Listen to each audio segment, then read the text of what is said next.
nutshell, I'm a piano teacher for the last 5 years. And I'm a full-time mom of two young children who keep me very, very busy. And so I love being with my children, and at the same time I love teaching, and I love teaching children as well. I teach students who are 5 years old, 15, 60 even. But I like the relationship that you can build with a student one-on-one at the piano. I really enjoy that.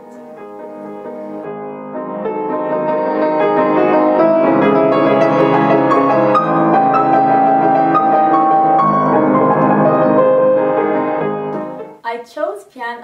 Well, I guess I didn't really choose piano, but I chose to stick to piano. Let's put it that way. But my parents had a little organ that was, I think, not even 2 octaves big when we were young. My sister was 5 and I was 8, and we used to just listen to things on the songs on the radio and try to play them. And my parents realized that we had a good ear, and we had a certain like affinity for music and for the piano, and so they surprised us one day, and we walked in and we saw a real piano in the house, and we started taking lessons, and it's been since then that I play, and I took lessons for 11 years really, and then I just kept playing and teaching now.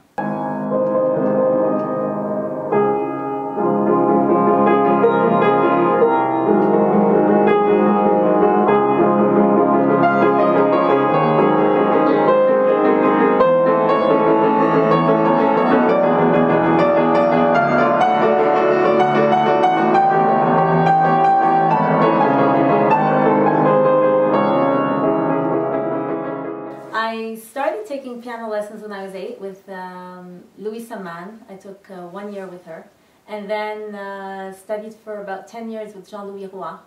And Jean-Louis Roy was a very special teacher in the sense that he was always encouraging. I mean, he knew how to criticize, but always with love. It was criticism with love, so it wasn't a kind of criticism that made you feel like you didn't want to play anymore, or so it was always very encouraging. His approach was very encouraging, and when he sat at the piano and played, you just saw the passion coming out of him. And I think that was very inviting as a student, to see that someone could enjoy an instrument so much. And that was always, I think, a positive force for me to keep playing and keep progressing in music. And then I went to university. I did a minor in music, and I happened to fall also on the sweetest lady as a piano teacher in the world, and her name is Linda Friedland. And Linda, until now, is really my mentor when it comes to certain decisions in music.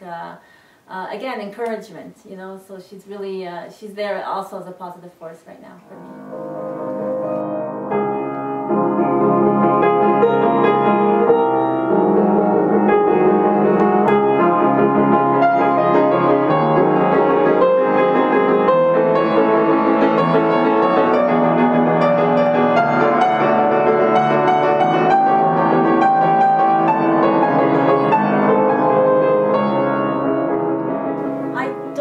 Have a favorite composer, but throughout my years I tended to play more Schubert and Chopin and Brahms, and I think more romantic music. So I did play Mozart and Bach and others, but I think I connected more with the romantic aspect of the music. So a piece I have to feel passion for a piece in order to give it my best.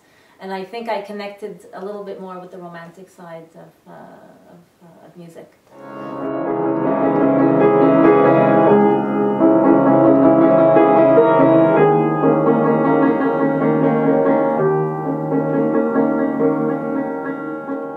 When parents ask me how long their children should be practicing piano, yes, ideally, you know, the more you practice, the better you'll be. I mean, obviously there are certain traits, physical traits, that make someone have more talent than someone else. Like, for example, you know, if you have a natural dexterity, or a natural some kind of physical coordination, or a good memory, or a good spatial arrangement, those are all things that naturally maybe make you a better pianist. But in the long run, what really is important is how much time you spend at the piano, and it's this willingness to go practice. So Ideally, yes.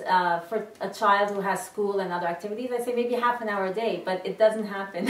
It really doesn't happen. I mean, at the end of the week, so did you play? I played 10 minutes on Wednesday, you know. So when someone says I played 10 minutes on Wednesday, I say, okay, let's try to do maybe 10 minutes every second day. You know, not just once a week, but every second day at the very minimum. Try to get your fingers going every second day. Ideally, 10 to 15 minutes every day. This is for the little ones, you know, who are starting. And because I understand that, I mean, sometimes they tell me they have 3 hours of homework every day. And it's hard to practice another half an hour of piano every day if you have 3 hours of homework and you have hockey and you have you know, you have a play with your friends. And so, you know, I think minimally try to be at the piano at least every day, 10 minutes. If not every second day, but try not to let 4 days go by before you go to the piano.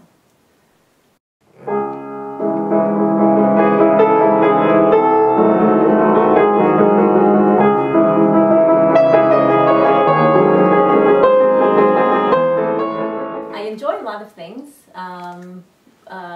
Like I said earlier, if I had 50 hours a day, I'd be busy 50 hours a day with all kinds of things. I enjoy... well, I'm mostly with my children right now. They're small and I spend a lot of time with them. And I really enjoy that. But I also enjoy playing piano. I enjoy painting, face painting. I enjoy, I play some badminton, I play some tennis. And then other little things. I enjoy cooking and baking. And so if I had the time, I'd be doing a lot of things, really.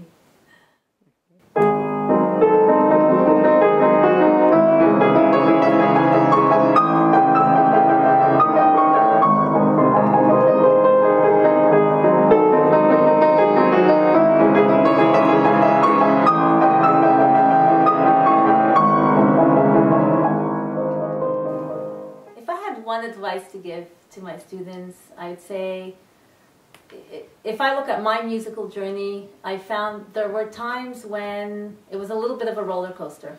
Well, personally, for me to start, I never really wanted to be in competitions and be a performer. So that wasn't my intent when I was learning piano. But I did want to be a good pianist. I wanted to play piano and to be able to sit down at the piano and really enjoy it, because I enjoyed playing the piano.